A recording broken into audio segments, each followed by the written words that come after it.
Assalamualaikum warahmatullahi wabarakatuh. Sebelumnya perkenalkan nama saya Novi Triati dengan NIM 22045276. Nah, pada kesempatan kali ini saya akan memaparkan materi terkait penyajian data. Di mana materi ini merupakan modul dalam mata kuliah Statistik Sosial dengan dosen pengampu Bapak I.I. Permana STMT. Mungkin langsung saja kita masuk kepada materi penyajian data. Nah, dalam penyajian data sendiri memiliki arti yaitu proses mengubah data yang mentah seperti angka, teks, dan informasi lain menjadi bentuk yang lebih mudah dimengerti atau diinterpretasikan. Data yang telah disajikan tadi akan lebih informatif dan menarik sehingga dapat digunakan untuk berbagai tujuan seperti analisis, pengambilan keputusan, ataupun komunikasi. Baik, kita masuk kepada tujuan dari penyajian data. Tujuan dari penyajian data ini ada beberapa tujuan utamanya loh. Nah, yang pertama itu ada memudahkan pemahaman. Data yang kompleks dan dapat dibuat lebih sederhana dan mudah dipahami oleh berbagai kalangan. Yang kedua, itu ada membandingkan data. Memungkinkan kita untuk membandingkan data dari berbagai sumber atau variabel. Yang ketiga, itu ada menunjukkan tren, mengidentifikasi pola atau tren yang terjadi dalam data. Oke, kita masuk ke yang terakhir. Tujuan yang terakhir itu ada menarik kesimpulan, membantu kita untuk menarik kesimpulan berdasarkan data yang telah ada.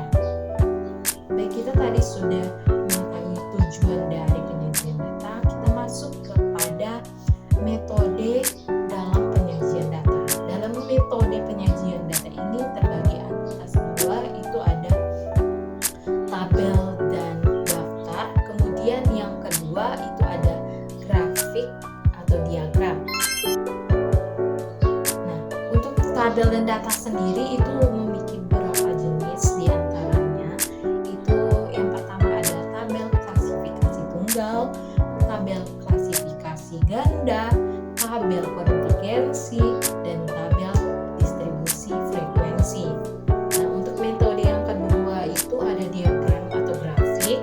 Itu ada beberapa jenis juga, di antaranya ada diagram batang, diagram garis, diagram lambang, diagram lingkaran, dan diagram peta.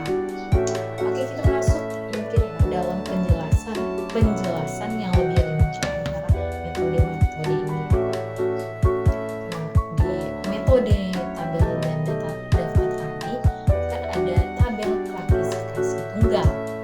Klasifikasi tunggal ini memiliki maksud untuk menyajikan data berdasarkan satu variabel saja. Digunakannya itu ketika ingin melihat distribusi frekuensi suatu variabel secara sederhana. Untuk melihat contohnya, teman-teman bisa lihat. Nah, kita masuk kepada tabel yang kedua, itu ada tabel klasifikasi ganda. Nah, tabel ini menyajikan data berdasarkan dua variabel atau lebih. Nah, digunakan ketika ingin melihat hubungan antara dua variabel atau lebih. Yang ketiga, itu ada tabel kontingensi. Nah, tabel ini merupakan jenis khusus dari tabel klasifikasi ganda loh, yang digunakan untuk menganalisis hubungan antara dua variabel kategori. Nah, untuk melihat contohnya, lihat.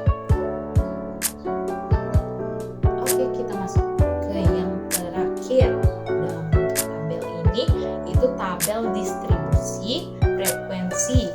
Nah, ini tabelnya berupa menyajikan data dalam bentuk interval atau kelas beserta frekuensinya.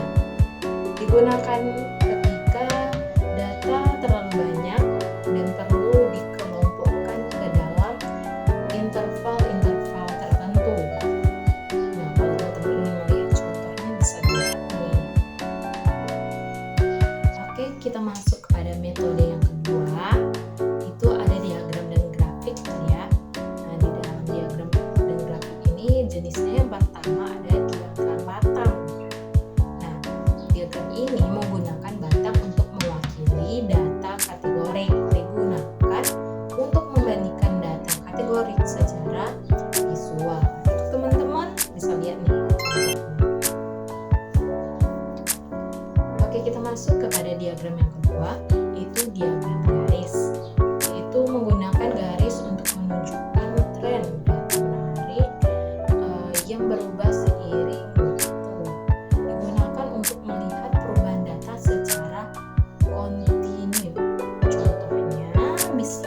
tidak jauh dari maksudnya itu